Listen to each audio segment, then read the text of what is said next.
নমস্কার বন্ধুরা, সবাই কেমন আছেন? আশা করি খুব ভালো আছেন। আপনাদের আশীর্বাদে আমিও খুব ভালো আছি। কাকলির নতুন ব্লগে আপনাদের আবারও স্বাগত জানিয়ে চলুন ব্লগগুলো দেখতে থাকি। প্রত্যেকটি ব্লগে আপনারা যেইভাবে সাড়া দিয়েছেন আমি খুবই কিন্তু আনন্দিত হয়েছি। তো আজকে আমাদের গন্তব্য হলো দ্বারকা। কাল রাতে বাসে উঠেছিলাম, আজকে সকালবেলা 5টার সময় দেখুন এখনও কিন্তু ভোরের আলো ঠিকভাবে ফোটেনি। তো দ্বারকার সামনে আমাদের নামিয়ে দিয়েছে বাস। ওইখান থেকে আমরা অটো করে চলে আসছি দ্বারকাধীশের মন্দিরের একদম নিকটবর্তী কোনো একটা হোটেল এখন খুঁজে নেব। যেহেতু আমরা বেশিক্ষণ হোটেলে থাকবো না, শুধু ফ্রেশ হয়েই বেরিয়ে যাব। যত সকালে পুজো দিতে পারবো তত ভিড় কম হবে। আবার আজকে হলো একাদশী। সকল কৃষ্ণ ভক্তদের জানাই একাদশীর শুভেচ্ছা অভিনন্দন। আজকে দ্বারকাধীশে একাদশী পালন করব। ফ্রেশ হয়ে নতুন বস্ত্র পরিধান করে চলুন প্রসাদ নিয়ে নিলাম, কিনে নিলাম, নিয়ে এখন যাব দ্বারকাধীশের সামনে পুজো দিতে। তো দ্বারকাধীশের মন্দিরের চত্বরটা পুরো বড় পাঁচিল দিয়ে ঘেরা আছে। আর মন্দিরে 200 থেকে 250 মিটার অবধি কোনো মোবাইল অ্যালাউ নেই। দ্বারকাধীশ মন্দিরে ঢোকার আগেই এখানে জমা দিতে হবে মোবাইল। তো জমা দিয়ে পুজো দিয়ে চা পানি খেয়ে একটা অটো বুক করে নিলাম। তো এখানে বললো অটোতেই ঠিক আছে। গাড়িও দেখেছিলাম, গাড়িটা একটু রেঞ্জটা বেশি বলছে, আমাদের পক্ষে একটু বেশিই মনে হলো। তো অটো বুক করে নিলাম। বুক করে নিয়ে এবার আজকে সারাদিন আজকে টোটোতে ঘুরবো, যাব কোথায় কোথায়। এবার এখন যাচ্ছি হচ্ছে, এটা হচ্ছে সুধামা সেতু। এই সেতু দিয়ে গেলে পরে তাড়াতাড়ি হয়। তো এখানেও কয়েকটা সেলফি তুলে নিলাম, একটু দাঁড়িয়ে। এটা যাওয়ার পথে আবার পড়বে, আসার পথেও পড়বে, এটা আমাকে অটোওয়ালা বলল। সেতু পার করেই যাব হচ্ছে ভেট দ্বারকা। তো এখন যাচ্ছি ভেট দ্বারকায় পুজো দিয়ে তারপরে আমরা এখন যাব আবার নাগেশ্বর টেম্পেলে। তো ভেট দ্বারকাতেও সেই সেম, ক্যামেরা অ্যালাউ নেই। ভেট দ্বারকা এতটাই ভিড় বন্ধুরা, আর কি যে দেখলাম দর্শন, কি বলবো। আর যেহেতু একাদশী, এত সুন্দর সাজিয়েছে কৃষ্ণকে, কি বলবো। আর দেখে মন মুগ্ধ হয়ে গেছি আমি। চলুন ভেতরে যাওয়া যাক। এবার নাগেশ্বর টেম্পেলে চলে এসেছি। এটা হচ্ছে নাগেশ্বর টেম্পেল। নাগেশ্বর টেম্পেলে পুজো দিলাম। তো নাগেশ্বর টেম্পেল খুব একটা ভিড় ছিল না বলে হয়তো ক্যামেরাবন্দি করতে পেরেছি, হয়তো অন্য সময় দিত না, তো হয়তো আমাকে দেখেনি, সেটাও হতে পারে। মন্দিরের একদম অপোজিটে বিশাল বড় এক শিবের মূর্তি করা আছে। এখানে সবাই যে যে পারছে সেলফি তুলছে, আমিও কয়েকটা সেলফি তুললাম, ফটো তুললাম। আর ঢোকার মুখে 3টে রাস্তা আছে, এরকম রাস্তা। তো চলুন, এখন হয়ে গেছে আমাদের পুজো টুজো দেওয়া, একটু খেয়েও নিলাম আখের রস, যেহেতু আজকে একাদশী, অন্য কিছু তো আমি নেব না, তার জন্য একটু আখের রস খেলাম। আর দ্বারকাধীশের মন্দির থেকে একটা আম আর একটা কলা দিয়েছিল, সেটাই আমি এখন নিলাম। নিয়ে এবার আবার যাচ্ছি এখন রুকমণি টেম্পেলে। রুকমণি টেম্পেল থেকে আজকে যাব আবার শিবরাজপুর ব্রিজ। তো আমাদের তো সমুদ্র খুব ভালো লাগে, তো সমুদ্রে আগেই বেশি এনজয়টা করলাম। তো এসে পড়েছি শিবরাজপুরের। তো এখানে চানের ব্যবস্থা আছে, আমরা ঠিক না জানতাম না, জানলে পরে হয়তো একটা করে সাথে ড্রেস আনতাম, তো আনিনি। তো যা গরম আছে, ভিজলে পরেও অসুবিধা হবে না, তো শুকিয়েই যাবে। তো একটু জলের মধ্যে ঝাপাঝাপি করে নিলাম। আমার মেয়ে তো জানেন, আর আমার দিদির মেয়েও, জল দেখলেই, আর সমুদ্রের জল দেখলে আমরা তো ঠিক থাকতেই পারি না। সবাই, আপনাদের দাদা, আমরা, আমার দিদি, সবাই একটু ঝাপাঝাপি করলাম। আমার মেয়ে, এখন আমার মেয়ে আর দিদির মেয়ের ইচ্ছা হয়েছে স্পিড বোটে চড়বে। আমার তো প্রচুর ভয় লাগছে, কি করব, ওরা চড়বে। তো ওরা বলছে ভয় কিসের, সত্যি আমার জলে খুব ভয় লাগে। আর এই রকম যদি সমুদ্রে যাওয়া যায় তবে বলুন কীরকম লাগবে। বুকের ভেতরটা যেন ঢিপ ঢিপ করছে, মনে হচ্ছে এখনই বুঝি প্রাণটা যাবে আর যাবে, প্রাণটা হাতে নিয়ে যাচ্ছি। একদম মাঝ সমুদ্রে নিয়ে চলে এসছে, মানে আর ভালোও লাগছে। মানে যখন উঠেছি তখন যেই ঝাঁকানিটা ছিল একদম মাঝ সমুদ্রে এসে সেই ঝাঁকানিটা কিন্তু আর নেই। মানে একদম সমুদ্রের মাঝখানে সেই রকম ঢেউটা নেই, এই ধারে যেই ঢেউটা থাকে। তো এখন কিন্তু বেশ ভালো লাগছে, আমাদের খুব ভালো লাগছে। দেখুন খালি, আমার মেয়ে তো খুব এনজয় করছে, দিদির মেয়েও খুব এনজয় করছে। ওরা বলছে আরেকবার চললে আরও ভালো হতো, আমাদের নিয়ে যাবে সেই যে একটা ওখানে না আছে পলি পড়ে, ওটা একটা আইল্যান্ড টাইপের হয়ে গেছে একদম মাঝ সমুদ্রের মাঝখানটা। ওইখানে সবাই দেখুন দেখেছে নামছে, নেমেছে, আর আমরা নামবো না, এখানে একটু কাদা কাদা টাইপের। এই বিচে দেখলাম অনেক রকমের অ্যাক্টিভিটি হচ্ছে, সেই হাঁস, ড্রাগন, এইরকম স্পিড বোট আছে, বাচ্চারাও চড়তে খুব ভালোবাসবে এগুলো। এইখানে আবার হট এয়ার বেলুনও আছে দেখলাম, মানে এগুলো বেশ এক একটা রাইডিং প্রায় 300 350 এরকম করে নেয়, 400। স্কুবা রাইডিংও কিন্তু আছে এখানে, যারা যাবেন তারা স্কুবা যারা ভালোবাসেন। যেহেতু আমার হার্টের সমস্যা একটু আছে বলে আমি স্কুবাটা করলাম না, আমার মেয়েকেও করতে দিলাম না। ওরা তো ইচ্ছা ছিল, আর আমার দিদির মেয়েও ইচ্ছা ছিল, আমি বললাম না, করতে হবে না বাবা, প্রথম টাইম, খুবই ভয় লাগে।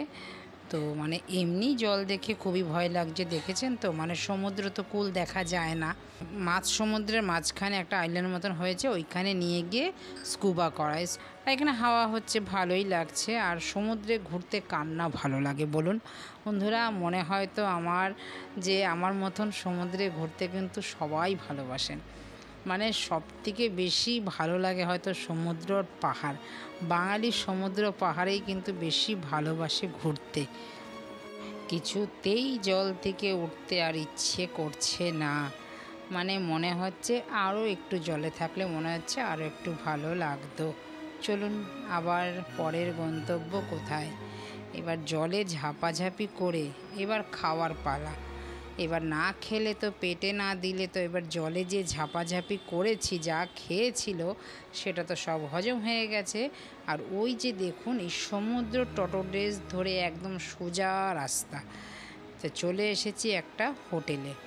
তো এবার খাওয়া দাওয়া সম্পূর্ণ হবে, না খেলে তো হবে না, ঘুরতে গেলে খেতেও হবে, শরীরকে দিতে হবে।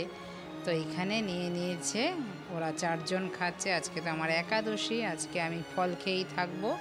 ওরা নিয়েছে রাইস আর ডাল মাখনা, এখানে সব কিন্তু নিরামিষ, এখানে কিন্তু মাছের কোনো আইটেম নেই, বা এখানে কোনো মাছ মাংস ডিম চলেও না, যা খাবেন এখানে সব কিছু ভেজ।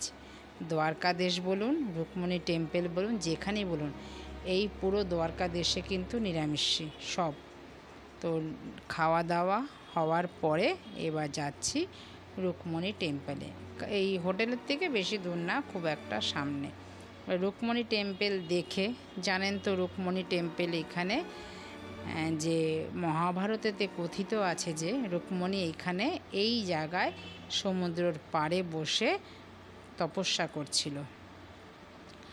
আর এইখানটার সামনেটাই চাতালটার মধ্যে অনেক পায়রা, গরু ওই আটার গুল্লি করে বিক্রি করছে, সেগুলো দিচ্ছে যারা ট্যুরিস্ট আছে, ট্যুরিস্টরাই দেয় এগুলো।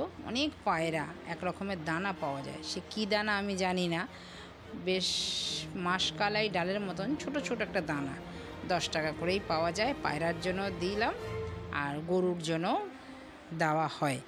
এখানে যারা আসে তারা কিনে দেয়, ট্যুরিস্টরাই দেয়।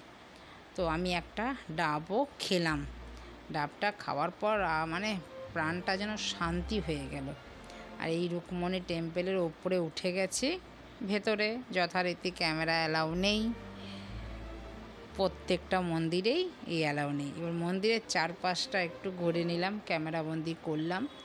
মন্দিরটা বন্ধুরা জানাবেন তো এটা কিসের মন্দির, মানে আমার তো মনে হচ্ছে সেই বালি দিয়ে মন্দির না পাথরের মন্দির। পাথর সাধারণত আমি এইরকম পাথর দেখিনি, অনেক মন্দিরই দেখেছি আমি, পাথরগুলো কিন্তু আলাদা হয়। আর এই রুকমণি টেম্পলের মন্দিরের পাথর না বালি মনে হচ্ছে কেমন, দেখুন ধরে দেখলাম বালি যেরকম মানে ফাঁকা ফাঁকা থাকে সেই রকম বালি জমিয়ে কি করেছে জানি না। তো রুকমণি টেম্পল দেখার পর আমাদের এবার লাস্ট গন্তব্য দ্বারকাদেশের সমুদ্রের তটদেশে। তো এইখানে বসে আমরা পুরো সন্ধেটা এনজয় করব। সমুদ্রের যে লহর অসাধারণ থেকে অসাধারণ। আর আরব সাগরের ঢেউ তো জানেন বন্ধুরা, সবার থেকে আরব সাগরের ঢেউ বেশি। মানে জলে পরিপূর্ণ হয়ে মন প্রাণ দুটোই হয়ে গেছি আমি। কি বলবো, আমার মুখে কোনো ভাষা নেই। আজকে এবার আমরা যাব আবার এই সন্ধ্যের পরে আমাদের বাস আছে, সেই স্লিপার বাসই যাব সোমনাথ। কালকে সকালবেলা সোমনাথে পৌঁছাবো। তো আজকে এবার রুমে গিয়ে ফ্রেশ হয়ে তারপরে আমরা 8:30টার সময় আবার বেরিয়ে পড়ব। আমাদের বাস আছে 10টার সময়। তো সকালবেলায় আমরা পৌঁছে যাব, 5টার মধ্যেই আমরা সোমনাথ পৌঁছে যাব। তো এখন এই সমুদ্রটাকে ভালো করে এনজয় করে নিচ্ছি ওই জন্য। আর এর দ্বারকাদেশ এর নিচেই কিন্তু আছে, আপনারা জানেন এই দ্বারকাদেশ নিচেই তলিয়ে গেছে, এই সমুদ্রের নিচেই আছে। পাশে মন্দির আছে, এই দেখুন এটা মোহনা। এই মোহনাতে কিন্তু বিশাল বড় বড় মাছ। তো সন্ধে হওয়া অবধি ওয়েট করলাম। সন্ধ্যের সময় আজকে যেহেতু একাদশী, প্রদীপ ভাসালাম মোহনায়। আর এই এত স্রোতের মধ্যে কি প্রদীপ আর থাকে বলুন? যাক, মন শান্তি তো সব শান্তি। তো প্রদীপ ভাসিয়ে এখন প্রায় কিন্তু 7:30 বেজে গেছে, এখনও কিন্তু সূর্য ডোবেনি। সূর্য ডুবতে এখনও প্রায় 10 থেকে 15 মিনিট, আর চট করে সূর্যটা ডুবে যাবে। এখানকার এইটাই দেখলাম। তো দেখুন, আমার কাছে তো খুবই ভালো লাগছে। আপনাদের কাছে কেমন লাগছে সমুদ্র দেখতে? আপনাদের কাছে কতটা আমি পৌঁছাতে পারলাম সেটা কিন্তু কমেন্টে আমাকে জানাবেন। তবে আমার খুবই ভালো লাগবে। এত সুন্দর আরব সাগর, আর তার যে ঢেউ, এতটাই যে ভালো লাগছে। যে আসবে বন্ধুরা তাদেরও তো খুব ভালো লাগবে। বুকের ভেতরটা ঢিপ করে উঠছে একবার, এতটাই জলের স্রোতের ওপরে অবধি উঠে আসছে। দাদাও কিন্তু খুব এনজয় করছে। সমুদ্রের পাড়ে অনেক সেলফি তুললাম, অনেক ফটো তুললাম। সূর্য অস্ত যাওয়া অবধি আমরা এখানে বসেই ওয়েট করব, কেন সূর্যর অস্ত যাওয়াটা আমি দেখব এখান থেকেই। অসাধারণ থেকে অসাধারণ লাগবে। তো সূর্য দেখুন এবার ডুবছে। ওই যে দূরে লাইট হাউস, এখানে আমি কোন দেশে চলে এসেছি আমি কিন্তু আমার ভাষাহীন।